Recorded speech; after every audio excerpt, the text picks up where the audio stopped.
Bonjour à tous, je suis Franck Sebag et je suis très heureux de vous accueillir dans ce nouvel épisode de notre podcast qui cherche à mieux comprendre comment se construisent les plus belles histoires de la French Tech. Si nous nous intéressons à ces histoires, c'est qu'elles ne sont pas le fruit du hasard. Elles naissent d'une alchimie complexe où se mêlent des idées, de la chance, du courage et du talent. Ce sont des aventures humaines où le sentier passe parfois par des hauts, parfois par des bas et le sommet s'atteigne en équipe. Toutes sont uniques et toutes sont riches d'enseignements. Ce qui m'intéresse plus particulièrement ici, c'est de comprendre avec vous comment se crée cette alchimie. Aujourd'hui, j'ai le plaisir d'accueillir Julien Belliato, cofondateur et directeur des opérations d'Electra, pépite tricolore de recharge rapide pour voitures électriques qui vient d'annoncer une levée de 304 millions d'euros, ce qui constitue la plus grosse levée du secteur en France et la deuxième en Europe. L'entreprise déploie et exploite des points de recharge rapides avec une ambition claire, faciliter l'adoption des véhicules électriques grâce à un réseau de recharge vaste, rapide et performant. Electra compte déjà plus de 1000 points de charge sur 8 pays européens. Au cours de cet épisode, nous ferons mieux connaissance avec cette pépite qui va faire partie de plus en plus de notre quotidien. Bonjour Julien. Bonjour Franck. Très heureux de te rencontrer et de pouvoir, avec toi, partager cette histoire d'Electra. Passionnant. Déjà, encore bravo pour cette levée. Merci beaucoup. Dans un contexte de la French Tech où on sent un peu de tension, 304 millions, c'est une super performance. On y reviendra. Mais avant de parler de cette levée, moi, j'aimerais un peu mieux faire connaissance, parler un petit peu de ton parcours. Aujourd'hui, tu es cofondateur de cette structure, mais d'où viens-tu? Qu'est-ce que tu avais fait avant? Parle-nous un petit peu de ton parcours. Oui, d'accord, avec plaisir. Je commence par mon premier cycle de formation. Alors j'ai 39 ans, donc je travaille depuis un peu plus de 15 ans maintenant. Je suis ingénieur, j'étais diplômé de l'école centrale, avec déjà une majeure à l'époque qui était l'énergie. Et j'ai voulu garder quasiment toujours dans ma carrière, comme ligne rouge, l'impact, l'énergie, l'impact environnemental en général. Et j'ai démarré dans un grand groupe qui s'appelle Veolia, dans la filiale énergie, et d'ailleurs directement à l'international au Canada. Et j'ai passé 8 ans à Montréal. J'ai travaillé sur de gros projets, on va dire industriels, vraiment des gros objets comme des hôpitaux, des centres de recherche, avec de la conception, de la construction, de l'exploitation, du financement. J'ai fait ça sur plusieurs projets pendant 8 ans. Et après, j'ai voulu rebattre un peu les cartes, disons, pro, perso, sortir de ma zone de confort. Est-ce que je voulais rester au Canada, revenir en Europe, aller ailleurs? J'ai envie de rebattre un peu tout ça. Et je suis retourné aux études et je suis allé faire un MBA à l'INSEAD. Donc, c'était 2016-2017. Après ça, j'ai fait un peu de conseil en stratégie chez Bain. Et après, je suis retourné dans l'industrie. Et avant de cofonder Electra, j'ai travaillé un peu plus de 2 ans chez Allego, qui est donc aussi un opérateur de point de charge. La logique derrière ça, c'était, puisque la ligne rouge que j'ai toujours aujourd'hui, d'avoir envie d'avoir un impact environnemental, transition énergétique, mais aussi travailler dans l'infrastructure, le monde physique. Ce que j'avais envie, c'était de combiner ça avec de l'innovation, de la technologie, des cycles d'affaires plus courts et vraiment sentir qu'il y a un impact au quotidien dans mon entourage. Et donc, en mélangeant ces différents critères, la recharge rapide est apparue. J'ai trouvé un secteur très intéressant. Et j'ai travaillé chez Allego et ensuite, on en parlera un peu après, peut-être sur l'histoire d'Electra. J'ai cofondé Electra avec Aurélien et Augustin. Donc le premier message intéressant, c'est que pour les gens qui nous écoutent, ton passage en fait grand groupe, on peut dire qu'il y a eu un premier cycle donc assez classique, école d'ingé, très bonne école d'ingé, puis en fait un grand groupe de l'international. Et en fait, cette expérience, à un moment donné, t'a nourri en fait pour aller vers d'autres horizons. Donc, ce passage a été un moyen aussi de penser à la création d'entreprise. Oui, aussi. Déjà, d'une part, ça permet d'avoir un certain niveau de confiance. On comprend comment fonctionne une entreprise plus grosse, plus mûre. Ça confirme l'intérêt pour un secteur et ça permet de rencontrer plein de gens intéressants, d'apprendre beaucoup de choses. Par contre, c'est vrai que moi, c'est pas directement après Veolia que l'idée évidente de créer une entreprise est apparue. J'avais cette envie d'avoir un impact, d'être dans un environnement plus dynamique, dans quelque chose de plus nouveau. Éventuellement de créer une entreprise, mais ça paraissait un peu lointain quand j'ai quitté Veolia. Et en passant par le MBA à l'INSEAD, où là j'ai rencontré beaucoup de monde, il y a 70 nationalités dans ce programme. Il y a tout type de profils, des ingénieurs, des gens d'école de commerce aussi, des entrepreneurs et même des avocats, des médecins, des gens de tous horizons qui font plein de choses diverses et variées. Je me suis dit, pourquoi pas moi? Et ensuite, j'ai fait un peu de conseil en strat juste après parce que c'est une suite un peu logique aussi du MBA. J'avais envie de continuer ma formation. Ensuite, j'ai fait mon bonhomme de chemin puisque j'ai trouvé un secteur qui me motivait beaucoup en étant d'abord employé chez Allego et ensuite, au fil de l'eau, en en y réfléchissant, c'est vrai qu'il y a eu le Covid entre-temps, Ouais. et réfléchir. Le Covid a été une bonne période de transition pour beaucoup de gens, en fait. C'est ça a permis de s'arrêter un peu, de réfléchir et de vraiment d'aligner les planètes et de me rendre compte que c'était vraiment ce que je voulais faire. Parce que création 2021, donc vous créez, parce que vous êtes 3 en fait à l'origine. Absolument. Juste, quoi, si on vient sur l'entreprise, donc tu sors de ton MBA en 2017, je pense. Oui, c'est ça. Tu fais 3 ans entre Bain et Allego.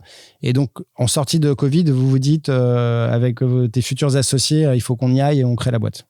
Oui, alors, c'est pas tout à fait comme ça que ça s'est passé parce que je ne connaissais ni Augustin ni Aurélien. D'accord. Moi, je réfléchissais aussi à créer quelque chose Et et j'ai été contacté de mon côté d'abord par Augustin, d'accord. qui lui est beaucoup plus jeune. Il a quasiment, je crois, 11 ans d'écart et il sortait d'un master à l'IFP Énergie Nouvelle. Et bon, il a un de ses profs qui est un de mes amis qui lui a dit, puisque tu as envie de travailler sur le sujet de la recharge avec une vision qui était assez claire, qui était la recharge rapide en ville avec de la réservation qui permet de traiter notamment les besoins des professionnels. Et quand je l'ai rencontré, je me suis dit, ça fait un moment que je réfléchis, j'ai envie d'entreprendre. Le sous-segment proposé me passionne beaucoup parce que la valeur ajoutée de la technologie dans la recharge sur le segment de la ville est beaucoup plus importante. Je me suis dit, il faut que je me lance, on y va. Et ensuite, avec le réseautage, on a rencontré Aurélien qui, lui, réfléchissait aussi de son côté à créer une entreprise dans le secteur.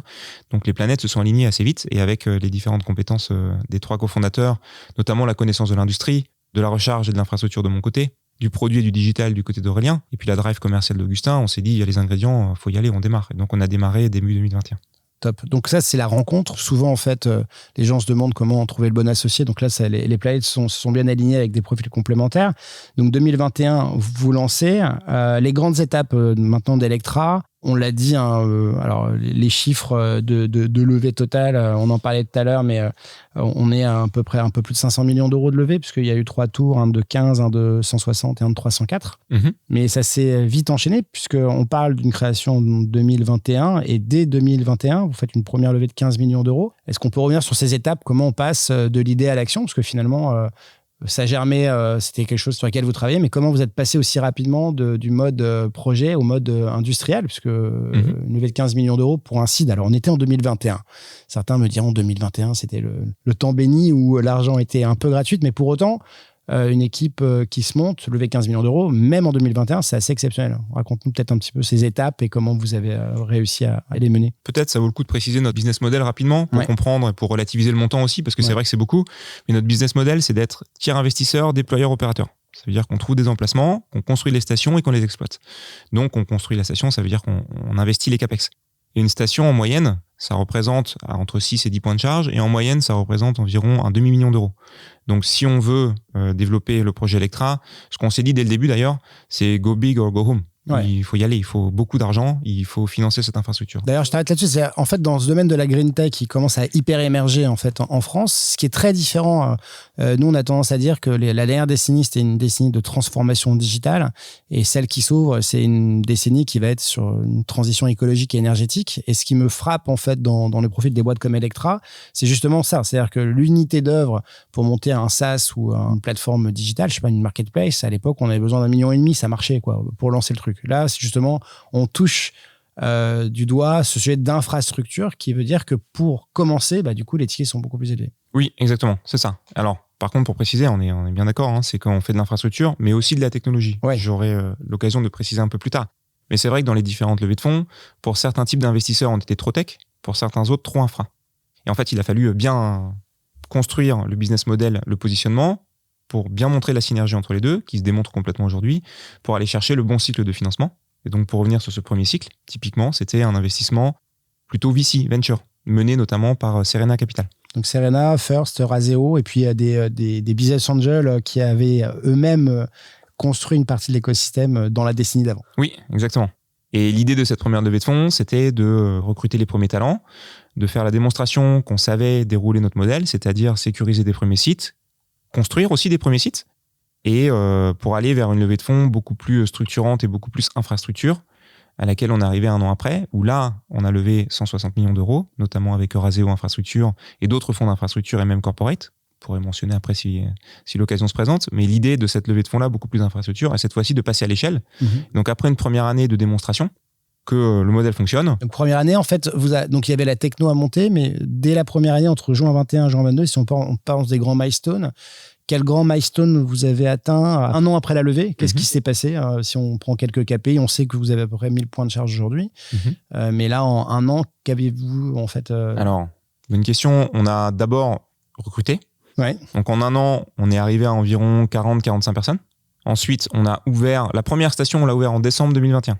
D'accord. Et en juin, on avait une douzaine de stations live. Ouais, donc quand même une capacité d'exécution qui est quand même à noter, puisque c'est de l'idée à l'action, même si on a l'argent, souvent en fait les entreprises mettent du temps en fait à aller sur le marché. Là, ça a été assez rapide. C'est ça, tout à fait. Ouais. On pourra parler de la capacité d'exécution après, qui est, je pense, un aspect différenciant. On a aussi, bien sûr, développé une grosse partie de nos briques technologiques, donc la supervision qui permet de piloter les bornes, l'application qui permet de les utiliser et d'autres briques software. Et on a aussi sécurisé des centaines de sites pour nourrir le pipe de construction de stations. Parce que la particularité peut-être d'Electra, donc on a pas mal d'acteurs dans le secteur, donc c'est un marché qui hyper explose et qui nécessite un besoin important. On se rappelle qu'on a le Green Deal, en fait, Fit for 55, donc abaisser nos réductions d'émissions en 2030 de 55%, nécessite de facto à ce qu'on travaille sur le transport, parce que le transport, c'est 47% des émissions. Donc de facto, il y a un appel, et l'appel, il est à la fois dans les villes, chez les particuliers, sur les autos. Donc vous, en fait, vous avez une vision aussi de vous dire, vous vous attaquez d'abord principalement aux villes, c'est un peu ça l'idée? Oui, c'est ça. Alors pas uniquement, mais le constat de départ, et en fait on est resté très concentré sur cette stratégie, et je pense que c'est aussi un des facteurs clés de succès, c'est de faire le constat qu'il y avait de la recharge rapide, pas assez, mais il y en avait déjà sur autoroute, et de la recharge lente en ville. Je parle de la recharge publique. Évidemment, après, il y a la recharge privée à la maison et au bureau, qui est un très bon segment aussi. Et nous, on a décidé de s'attaquer au segment qui est la recharge qui présente son lot de complexité, parce que déjà, il faut trouver les emplacements. C'est exactement ça, c'est que le foncier entre guillemets le foncier, l'emplacement, mais il y a du foncier, il y a des autorisations est complexe, donc il faut que vous puissiez agir assez rapidement, localiser et puis pouvoir déployer au niveau financier. Oui, c'est ça. Et après, une spécificité de la ville aussi, c'est que les différents use cases qui se présentent sont en général beaucoup plus complexes que sur autoroute. Quand on est en conducteur, on arrive sur autoroute, on se branche, on charge, puis on s'en va. Par contre, en ville, c'est beaucoup plus compliqué. Il faut pouvoir, par exemple, lever des barrières, parce que parfois, il y a des barrières la nuit. On a aussi un partenariat avec Indigo, par exemple. Donc, on veut éviter que l'utilisateur qui vient se charger 40 minutes paye à la fois et le parking et la recharge. Donc, il faut construire les briques tech pour traiter ces use cases. On a aussi inventé la réservation du point de charge, qui évidemment est assez inutile sur autoroute. On ne va pas réserver avant, on ne sait pas trop à quelle heure on arrive. Et puis de toute façon, si c'est plein, qu'est-ce qu'on fait? Par contre, en ville, notamment pour le B2B, je pense aux taxis, aux VTC, aux livreurs, la fonction réservation est très appréciée, puisque on peut planifier beaucoup plus finement son heure de passage.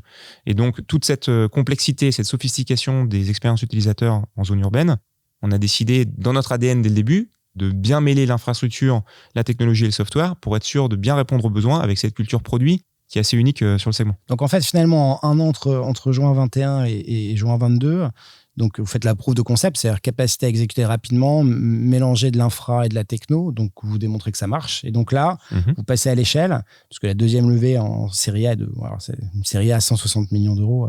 Certains diront que c'est plus une série A, c'est déjà une série E, mais bon, une belle levée à 260 millions d'euros. Donc là, vous changez aussi d'étape. Et là, l'objectif, donc en juin 22, c'est de passer complètement à l'échelle et de passer d'une station de charge qu'on avait commencé à avoir en décembre à un nombre plus important. C'était quoi l'ambition à l'époque? Alors l'ambition, on avait toujours une vision 2030.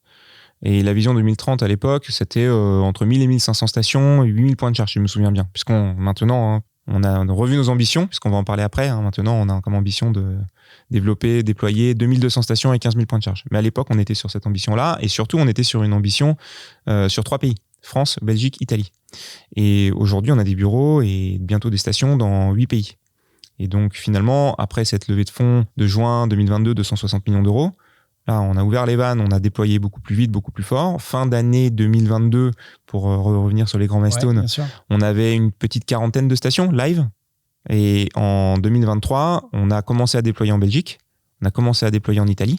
Et entre début 2023 et fin 2023, le réseau est passé de 39 stations environ à plus de 170 stations. Donc aujourd'hui, le réseau compte plus de 1000 points de charge. Il y a des points de charge dans 3 pays, des équipes dans 9 bureaux répartis sur 8 pays. Donc France, Belgique, Luxembourg, Allemagne, Suisse, Autriche, Italie, Espagne. En fait, c'est bien parce qu'on peut vous suivre en fait. Parce que là, 2021, 2022, 2024. Donc 2024, donc alors vous avez attendu un petit peu plus. Là, on était juin, là, vous avez attendu 6 mois de plus entre 1 an et demi. 1 an et demi. à 18 mois. Et donc là, même stratégie, donc on toujours en fait, vous repassez à une échelle supplémentaire. Tu l'as indiqué, c'est-à-dire que vous aviez un certain nombre de pays et une ambition. Vous doublez l'ambition et quasiment vous doublez le nombre de pays. Oui, c'est ça. C'est vraiment, on veut devenir le leader de la recharge rapide en Europe avec le focus sur les grandes agglos. Donc pas uniquement, mais principalement les villes comme je décrivais avant. Et donc cet investissement-là, il sert à déployer massivement ce réseau sur l'Europe. Et il sert aussi à continuer à investir dans l'innovation et la technologie, qui est un point quand même très important de nos éléments différenciateurs. Donc là, on a les grandes étapes. Ces grandes étapes sur le développement commercial, c'est aussi intéressant de parler un petit peu des partenariats, puisqu'en fait, vous êtes dans une activité qui nécessite d'être bien entouré. Donc peut-être qu'on peut parler de vos grands partenaires. C'est-à-dire que pour aller vite, on a parlé tout à l'heure des Indico. J'ai vu un peu, il y a du OnePark qui traîne. Il y a pas mal de... On a beaucoup de partenariats. Parlons de l'écosystème qui vous permet aujourd'hui d'accélérer un passage nécessaire pour développer avec de l'indirect. Bon, peut-être qu'on peut parler un petit peu de ce go-to-market, parce que, encore une fois, ce qui nous intéresse, c'est de voir à quel point on peut arriver assez rapidement à scaler. Alors, certes, vous avez des moyens, mais il faut être au bon endroit. Oui, tout à fait. Alors, je peux parler de différents types de partenariats qu'on a développés. Il y a les partenariats financiers au sens large. Donc, on a parlé des différentes levées de fonds, mais il y a d'autres partenariats financiers. Il y a des partenariats commerciaux fonciers pour trouver de l'immobilier. Et il y a aussi des partenariats avec des gestionnaires de flotte qui ont des véhicules qui se convertissent à l'électrique et qui ont besoin d'un partenaire de réseau. Donc sur le premier segment, au-delà, on pourra développer qui investit récemment dans la dernière levée de fonds, mais là, peut-être on peut parler des différents types de partenariats financiers qu'on a. On fait du financement de projet et on construit des joint ventures pour investir avec des co-investisseurs sur des portfolios de projets à déployer. Donc, par exemple, en France, on a une joint venture avec ADEME Investissement et aussi avec Banque des Territoires. Tu mentionnais tout à l'heure OnePark en Belgique. Alors, en Belgique, on a créé une entité avec OnePark qui est donc avec un capital partagé. Et l'idée était de faire parler nos synergies. OnePark a évidemment un joli carnet d'adresses dans le secteur du parking et leurs partenaires et leurs clients ont besoin d'un système de recharge dans beaucoup de cas. Et donc, ce partenariat-là a permis d'accélérer le développement commercial. On a d'autres partenariats comme ça. On peut parler aussi notamment de celui qu'on a en Suisse avec Energy Infrastructure Partners. Là, on a créé une entité pour déployer 100 stations en Suisse et 100 stations en Autriche. Parce que là aussi, en fait, la capacité à aller chercher aussi de nombreux pays en même temps, c'est aussi de s'adosser. Donc, on a parlé notamment de la Suisse, mais c'est par ces JV, par ces partenariats, ça vous permet d'aller aussi plus vite. Oui, absolument. Dans le profil en fait de l'entreprise, donc on est malgré tout qu'aux premières années, donc dans des années d'investissement. Donc là, on a parlé de 3 levées. J'imagine que dans le profil financier, vous êtes d'abord en investissement. C'est beaucoup d'investissement, beaucoup d'infrastructures avec des cash flows qui arrivent après, puisque l'idée c'est de créer le réseau et puis après en fait, c'est pour une fois, c'est assez bien modélisable d'un point de vue financier. C'est-à-dire qu'on sait dire qu'une station compte 500 000 €. On peut imaginer la fréquentation et donc voir les revenus futurs. Votre courbe en fait de financement, elle est aussi liée à cela. Il y a beaucoup d'investissements au départ et finalement en fait peut-être une profitabilité en fait à un horizon alors on n'a pas parlé, mais j'imagine que la courbe de profitabilité, elle peut plus vite en fait se trouver au moins par pays parce que vous aurez la maturité en fait de votre parc de recharge. Oui, mais c'est ça, c'est exactement comme ça fonctionne. Ça veut dire qu'aujourd'hui on est dans un cycle d'investissement massif. Il faut déployer cette infrastructure et en fonction des pays, des spécificités géographiques et même de la localisation de chacune des stations, certaines sont excessivement bien placées avec un trafic incroyable, d'autres pas encore et ça viendra en termes de trafic. Je rappelle qu'en France aujourd'hui, il y a un peu moins d'1 million de véhicules électriques, batteries, purement de BEV en circulation et les prévisions indiquent entre 8 et 9 millions de véhicules d'ici 2030. Donc effectivement, les courbes de pénétration du véhicule électrique dans les différents pays ont chacune leur spécificité, mais la tendance est la même, ça va venir. Donc les premières années, on investit, la fréquentation est plus ou moins élevée, mais ça va croître. Et aujourd'hui, on prévoit une rentabilité d'entreprise à horizon 2026. Et d'ailleurs, c'est assez intéressant par rapport à ce qu'on a vécu dans la French Tech, dans d'autres secteurs, où finalement, les investissements étaient très faibles au départ, parce qu'en fait, on n'avait pas besoin de beaucoup d'argent pour investir, et plus ça grandissait, plus il fallait des tours importants. J'ai le sentiment que dans la partie Green Tech, en fait, il y a des investissements massifs, c'est un peu comme d'ailleurs dans l'IA avec les modèles LM, où il faut beaucoup d'argent tout de suite pour créer en fait une grosse infrastructure, et quelque part, ça vous permet d'arriver à l'échelle et d'avoir du coup après de la profitabilité qui arrive finalement plus rapidement. Oui, c'est ça exactement. Et un terme important à avoir en tête, c'est long terme. Ouais. On est dans des investissements long terme. Je parlais de trouver du foncier tout à l'heure. Donc, en général, on loue des mètres carrés de parking et on le loue sur du long terme. On a des baux qui vont jusqu'à 20, 25 ans. Donc, il faut vraiment penser long terme. Donc, effectivement, il y a un cycle d'investissement massif aujourd'hui et dans les années à venir. Et ensuite, on pense long terme. Donc, les revenus viendront. Bon, ils ont déjà démarré, hein, mais ils croient beaucoup. En fait, du coup, c'est un modèle qu'on a bien connu avec l'éolien aussi, d'autres secteurs énergétiques où c'est de la SPV, quoi. C'est par projet. On sait en fait combien ça coûte, on sait combien ça rapporte, et du coup, il y a une profitabilité qui arrive au fur et à mesure. Si on passe à la partie un peu talent et culture d'entreprise, que là aussi, ce qui est intéressant, et ça m'intéresse d'avoir en fait ta vision sur le sujet. Aujourd'hui, alors c'est bien parce qu'à chaque fois qu'on prépare une interview dans ce domaine, on note le nombre de collaborateurs, et entre le moment où on prépare le pitch et le moment où on arrive, il y a plus de collaborateurs. Donc aujourd'hui, normalement, vous êtes 180. On est même 183. 180, ouais. C'est pas mal. Bon, le proxy n'est pas trop mauvais. Comment fait-on pour, quand on est une jeune entreprise, pour créer une culture d'entreprise, sachant que je ne sais pas comment sont réparties les 180 personnes, puisqu'aujourd'hui, il y a des bureaux qui sont dans plusieurs pays. Mais comment vous travaillez sur la partie culture d'entreprise? Ça m'intéresse. Voilà. Comment vous créez les valeurs? Et puis peut-être qu'on parlera juste après de partage de la valeur.